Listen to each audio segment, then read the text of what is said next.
Hello, and my name is Krish, and this is the video of Berlin.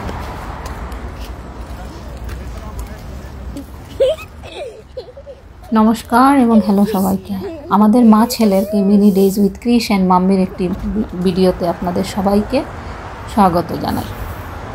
আমি পূর্ণিমা মল্লিক, বর্তমানে সুইডেনে থাকি, কিন্তু এই ভিডিওটা সুইডেনের না, এই ভিডিওটা বার্লিন ওয়ালের, জার্মানি থেকে। সুইডেনে বর্তমানে সামার ব্রেক চলছে, তাই একটু ঘুরতে বেরিয়ে গেলাম সবাই মিলে। তো বার্লিনে গিয়েই সবচেয়ে প্রথম আমরা বার্লিন ওয়ালটা দেখতে গেলাম। বার্লিন ওয়ালের চারিপাশটা দারুণ সুন্দর, দেখে পুরো মনমুগ্ধ হয়ে যায়। আর এই ভিডিওটা বানানোর মূল উদ্দেশ্য হলো আমার এই 5 বছরের ছেলে, যার উৎসাহতেই এই ভিডিওটা বানানো। ও সবসময়ই বলে মাম্মি ভিডিও বানাও, তাই এই ভিডিও বানানো। দারুণ খুশিও।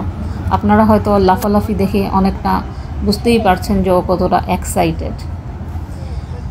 এটা হলো সেই বিখ্যাত বার্লিন ওয়াল। আমরা সবাই মোটামুটি বার্লিন ওয়াল নিয়ে অনেক গল্পই জানি। আর এই ইতিহাসের গল্প আমার ছেলের সঙ্গে বলতে বলতে আমি আবার নিজেও শিখে যাচ্ছি।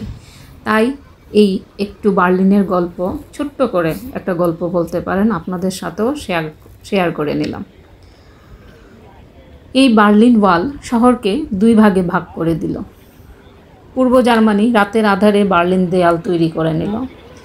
অনেক পরিবার আলাদা হয়ে গেল, অনেকেরই যোগাযোগ ছিন্ন হলো।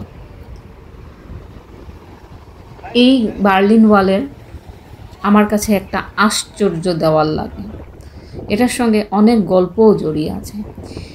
এই বার্লিন শহরের অনেক জায়গায় ছোট্ট ছোট্ট প্রাচীর সুরক্ষিত করা আছে, যা এখন স্মৃতি হিসাবে রাখা। এটা হলো ইস্ট সাইড গ্যালারির বার্লিন ওয়াল, যেটার পাশে একটা অনেক বড় রিভারও আছে। এটার চারপাশটা অনেক সুন্দর, দেখে অনেক ভালোও লাগে। আমার ছেলে তো খুব এনজয় করছে, ও নিজের মতো করে আনন্দ করে যাচ্ছে, নিজের মতো করে গল্পও বলে চলছে। আর এই ওয়ালের অনেক গল্প। এটা প্রায় 1.5 কিলোমিটার লম্বা এই ওয়ালটা। আর এখানে প্রায় 110টারও অনেক বেশি ছবি আঁকা আছে এই দেওয়ালটাতে। আর এই যে ছবিটা দেখলেন, এটা একটা বিখ্যাত ছবি বার্লিন ওয়ালের, যেখানে সোভিয়েত ইউনিয়নের নেতা এবং পূর্ব জার্মানির নেতা একে অপরকে অভ্যর্থনা জানাতে এই বন্ধুত্বপূর্ণ চুম্বন। এখানে অনেকেই ঘুরতে আসেন, অনেক ফটো তোলেন, আবার অনেক ইতিহাসের গল্প আবার শেখা হয়ে যায়। আমার জন্য এটা একটা বেশ ভালো লাগলো। ছেলে মেয়েদেরকে নিয়ে গেলাম। এখানের পুরো দেওয়ালটা জুড়ে অনেক রকমের গ্রাফিতি এবং চিত্র আঁকা আছে। প্রত্যেকটা ডিজাইন ডিফারেন্ট, একটার সঙ্গে আরেকটার কোনো ইয়ে নেই। দারুণ অপূর্ব সুন্দর পুরো দেওয়ালটা জুড়ে। তাই আমরা সবাইও একটু একসাথে ফটো তুললাম। সবাই নিজের নিজের মতো করে, যে যার মতো করে ফটো তুলছে। এই পুরো লম্বা দেওয়ালটা জুড়ে বিভিন্ন ধরনের রঙিন গ্রাফিতি আর চিত্র আঁকা আছে। এই যে এটা দেখছেন, এটা হলো ইন্ডিয়ার ফ্ল্যাগ। আমার ছেলে দেখে ভীষণ খুশি হলো, বললো মাম্মি দেখো, ওই দেখো ইন্ডিয়ার ফ্ল্যাগ। ও ফ্ল্যাগ নিয়ে সবসময় একটু এক্সাইটেড থাকে, ও শিখতে চায়, জানতে চায়। কোনো এক সময় আপনাদের সামনে ওর ফ্ল্যাগের একটা ভিডিও, সব কান্ট্রির ফ্ল্যাগের একটা ভিডিও তুলে ধরার চেষ্টা করব। আর এই আশপাশটাও ভীষণ সুন্দর, সবাই মিলে আমরা খুব আনন্দ করেছি। এই যে এটা হলো আরেকটা সাইডের দেওয়াল। আগেরটা ছিল ইস্ট সাইডের গ্যালারি, এটা ছিল অন্য পাশের। এখানেও আরেকটা প্রাচীর টুকরো রাখা আছে, যা সবাই ঘুরতে আসে, দেখতে আসে। এটাতেও অনেক ধরনের কাহিনী হয়তো জোড়া আছে। আমার ছেলের অনেক কৌতূহল এইসব দেখে। মাম্মি এটা কি? ওর পাপাকেও জিজ্ঞেস করছে এটা কি, ওটা কি। ও বলেই যাচ্ছে এটা কখন হলো, ওটা কখন হলো, এটা যেমন কখন স্টার্ট হয়েছে, এটা এত শক্ত নাকি জিজ্ঞেস করছে। আসলেই এই প্রাচীরগুলো এত শক্ত যে মানুষ খুব সহজে হয়তো পার করতে পারতো না। তাই অনেক পলায়নের গল্প এটার সাথে জড়িত আছে। এই ওয়ালটা